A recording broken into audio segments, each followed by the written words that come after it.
Okay, this is probably my fourth time of having a try at this. I'm going to be making a chicken pie, or probably a chicken pot pie. What I'm going to be adding into this ingredients on this really lovely, almost spring afternoon. I've got half of a red onion and just one garlic clove. Well, I suppose one of the reasons why I'm making this is that I know that my grandchildren and my daughter is going to be asking me, how did you make those things? When I take them over to her. So I'm going to be cutting this whole, darling, this is how you make it. And I'll put it on YouTube. The other half of the onion I've put into a container. These are really great. I actually got these from Aldi when they swung round on their sales. I bought 3. Fantastic. They do keep the smell in, and it does actually save it. It really does. And I got one for tomato and avocado. Fantastic for avocado.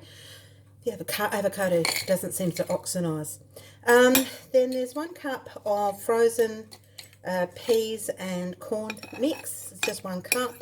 That just to add a little bit more extra flavor, as you can see. And there is, I suppose you can say it's a cup-ish of celery and parsley, and it is more the young pieces of the celery. The centre of the celery is more sweeter and much better if you are going to be eating it as far as it being lightly cooked. And that celery actually has lots of different components starting from the top down, but that's another tutorial from Gaga's Kitchen. The other thing that I'm going to do is I've used today the more expensive puff pastry, only because it was on sale. I normally do all my puff pastry items with the cheaper brand, and that because they don't have usually as much butter in them when they make them up, and that's my main reason that I do it, because I have been cooking. Look at this. I have been making sausage rolls. They're the best. And I'm going to attempt to make the sausage rolls from the scrap, because apparently the scrap is a bit of an issue. So while they cool down, the other component that I'm going to be putting in the mix, so I'm going to actually lightly cook everything today. I'm going to be using some tin chicken soup. You can use anything as a stock, so I've been told. You could even use a gravy mix as a stock, but I'm going to be using this, and the reason I'm using this is that to thicken it up, I'm actually going to be using some, I know it sounds terrible, some instant mashed potato. I've used it on lots of different things. The instant mashed potato will suck up any of the extra juice that's around. I have seen recipes where you've used potato flour, and I understand why, because there is some goobies in the instant potato. But if you are not an allergy sufferer as such, look, it's just anything that's really quick and easy. That's what I'm going for. So I'm going to put you on pause while I actually cut out the rings and things. I'll get that ready and heat up the pie maker, because apparently that's what you've got to do next. Okay, I'm back. So what I've actually done, it's just a dollop of butter I've actually put into my frying pan. I'm preheating up, melting the butter. I'm going to grab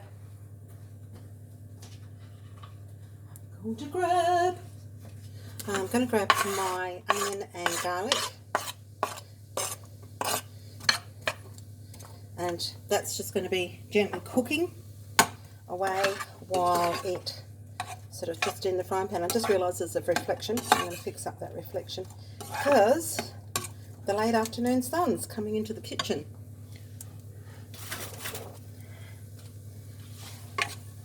So that's a bit better here. I've got a little bit of a country kitchen here. I've got a sign actually in my kitchen that says, if you're not doing anything, don't do it here, because it really is only a one-person kitchen. I used to have a huge kitchen when my children were a bit younger, but now I live in a cottage, and the cottage is quite, it's nice. It's nice. It's a good size for a person that's by themselves most of the time. So the smell of this is great. I do love the smell of onion and garlic together. And if you have and one of the hardest things is that as a part of have a European background, and no, I don't speak any languages, everything is not, things are sort of done, measured by eye, and I suppose this is the reason why I'm going to be doing this tutorial for my grandkids. So this is starting to soften up. I've got it on high heat on the electric stove, and part of the reason is because gas you've got more control over, but electric heat has actually dispersed a little bit differently. You're waiting for all of the pot or your pan to connect to the base and onto your pilot. And I mean, this is not an old stove, but it's not like those newfangled ones. And so it did take me a little bit of getting used to, but I have found that what I can do is that I can turn it off when it gets to a certain point and it will just finish cooking for me, which is great. So they say opaque, a bit hard to do opaque when you've actually got red onions, but it's soft. I normally do it to a particular smell, so you know when your onions cooked, when it still has a sweet smell to it, and your garlic actually still smells like garlic, because it will change smell as it cooks, and then you'll get like a really strong onion and really strong garlic. But I just wait. The other thing too is the reason I cook in butter. I tend to cook more in butter than I do in anything else, or I'll do a mixture of olive oil and butter. Oil and butter actually cook at two different temperatures as far as their cooking process goes. Oil, if you don't watch it, will burn. Butter is a little bit more forgiving, and that's because each time you actually add something, the temperature will drop. So I like it. The next thing is I'm going to put in my frozens, which are not quite so frozen. They've been out for a little while, so they're not as cold as coming straight out of the freezer. And now you've gone from that garlic onion smell that you can actually now smell peas. I don't know why sweet corn doesn't actually have the same sort of odour when it's been cooking, but you can actually smell the sweet juices that are actually in peas. You can actually smell that sweetness and the water. Now, that oil is actually pretty much whatever butter was there. It was equivalent to a teaspoon of butter. That's all that was in there. And with a good non-stick frying pan, and God forbid, that's probably something everybody's dream. I've got a girlfriend, she's got a fantastic frying pan. I'm eyeing it off. And this one's not too bad. So I'm just spreading it out. The reason I'm spreading it out is to get all of that heat from across the bottom of the pan to cook. And I'm moving it around so there's no cooking in one spot. Now, I'm now going to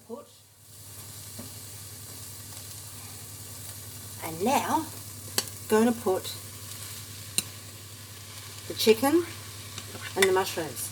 Now, chicken and mushroom, chicken mainly because I'm going to be adding some flavours and stuff to it. Stop the chicken going dry, and the mushrooms in it not only for flavour and added meat, but it's also that it will suck up any of these additional oils that are in this pan. So So I'm going to give that a once around the pan or once around the park. And that sun's coming through. You can tell the season's changing. I can smell the, that air. It's getting a bit cool out there. Very soon, as soon as the sun goes down, it'll be cold, and then you know, oh, I thought we're coming into spring. No. So that's actually sucked up any of the juice those mushrooms have. Fantastic. Okay, plan B.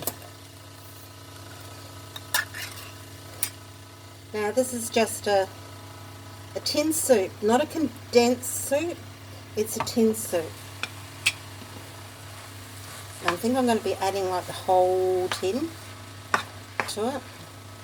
It's going to be our base chicken flavour into the pie. Yep, I'm going to be adding the whole tin. There we go. Got a little bit more. I'm going to heat that all the way through. I've used a, it says country chicken. I would, if I was going to do this with another brand, I'll be aiming for something that says creamy chicken soup, because it actually gives you a really nice, if you can already see it, it's actually giving you a really nice like pie consistency. There we go. Look, wings. That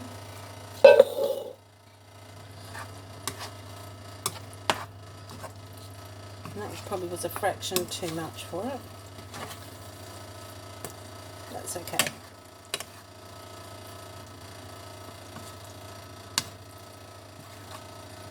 And that's looking really good. Really, really happy with this. It's coming along really nicely.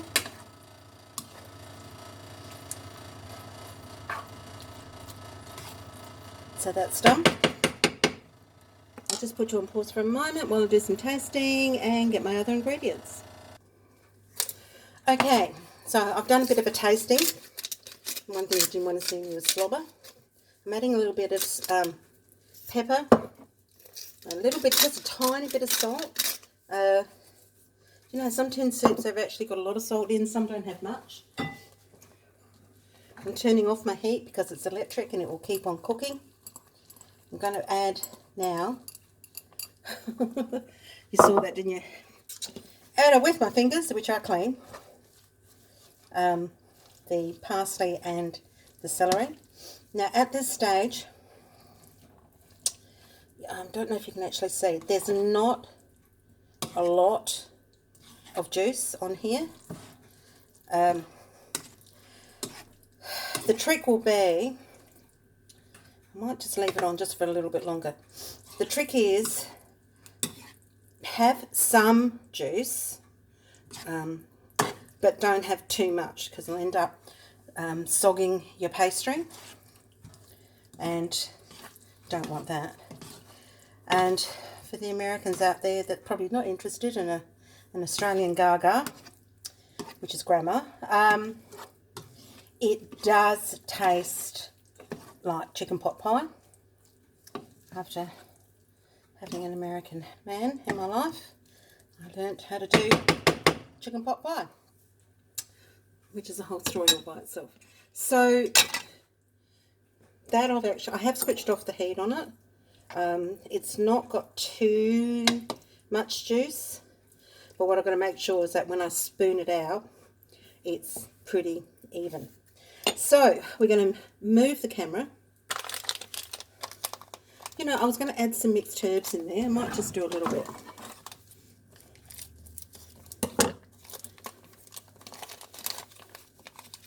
Okay. Really, that's sort of like a smidge. It's just a smidge. Don't you love Chinese spoons? I love Chinese spoons. Okay, so I can confidently leave that on the electric fire. Off, it's off, it's not on.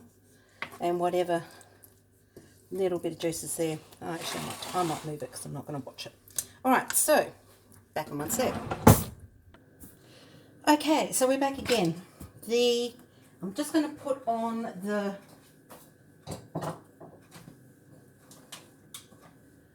pie warmer. Oh, it's probably not a good thing. Don't have your phone behind the pie warmer. Okay, so you get this gadget here, small sides for the top, big sides for the bottom, and apparently if you're really good, you can get so many per sheet, and I'm going to try to be as economical as I can. And what I'm going to do is I need to have 4 for the pie maker, so I'm going to do like two and then 2, and then I know I've got it all correct, because I really want to use my scraps to make small sausage rolls if I can.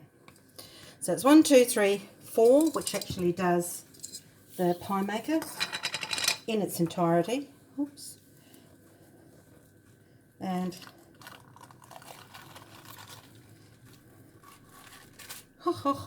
that's 1, that's 2. Lucky I'm defrosting some more, so because that is going to make a lot there, and I just thought I'll do some testing.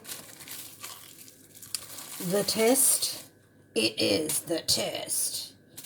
Okay, so there's the tops, that can go over there. Now I've got 4 bottoms. Now I've been told there is 2 schools of thought.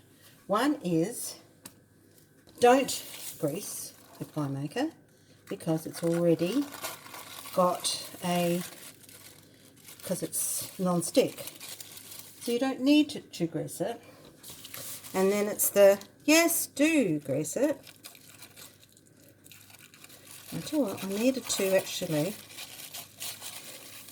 I'm hoping once it goes into the pie maker it's a bit forgiving, because yeah, that didn't look like a circle. Right, so there's my 4. I've actually got you in a file stand, so that sort of works out. So there's my 4 bottoms, tops. Before I move you again, I am going to do, I've got some instant potato mix. Now I've bought so much because it doesn't go off. And you know the hardest part is that when you're on your own so much, that just came out just like snow. All I'm doing is just I just scattered a little bit on top, and that has actually not super thickened it up. It's just a little bit. So that's pretty good. And actually it smells damn good.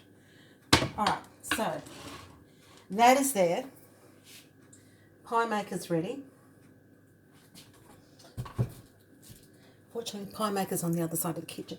I've got this tiny kitchen. Look, it's just so tiny. Right, see? It is really tiny. And it's like that Rocky Horror Show. Just a step to the left and we're at the stove. Just a step to the front and we're at the sink. Okay, so it's a really, really tiny kitchen. So I'm going to move you. Okay, so you're on. It's ready. There's a red and a green light at the top. Red light goes on when you first put it on. Green light says that it's actually at the heat that it should actually be. Let's just put a little bit more light in the subject. And I'm going to do it with a spray. Okay, K Mart Big It has the shortest frigging cord I've ever seen.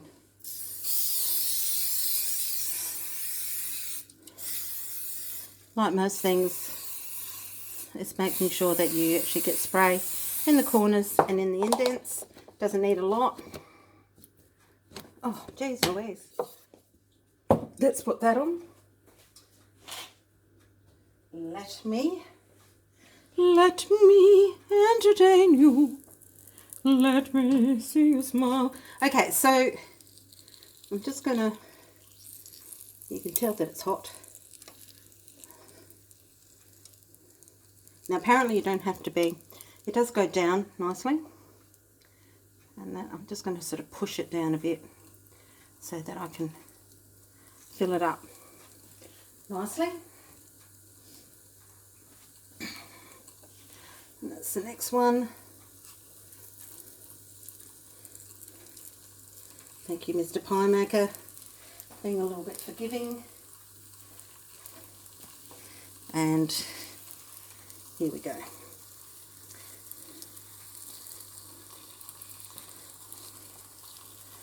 Done. Fantastic. So, because I have the smallest kitchen on this earth, let's wooden board. Thank you. Give you a little extra space.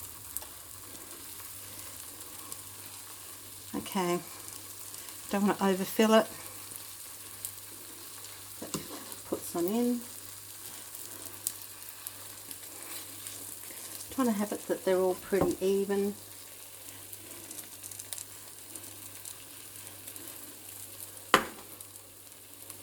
We'll find out how many of these we'll make in the end. So if this is done 4, I'd probably find that I'd be able to do probably about 1.5 dozen from that mixture. It's probably a little bit overfull, but hooly dooly, who cares?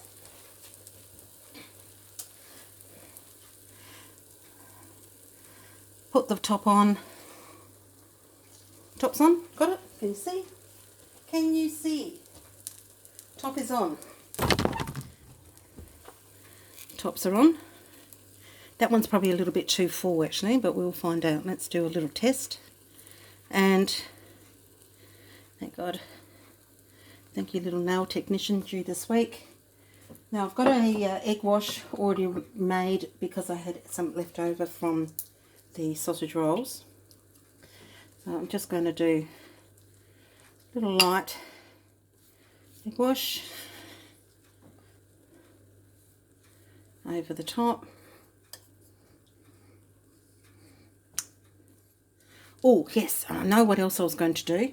Because my grandson does not like chicken, I'm going to make, out of the little some scraps, I'm going to do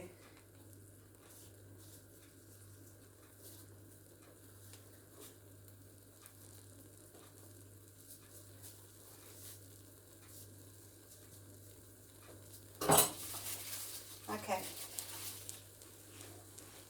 Alright, so I'm going to do what I'm going to refer to as feathers over the top of each one, so they know that it's actually chicken.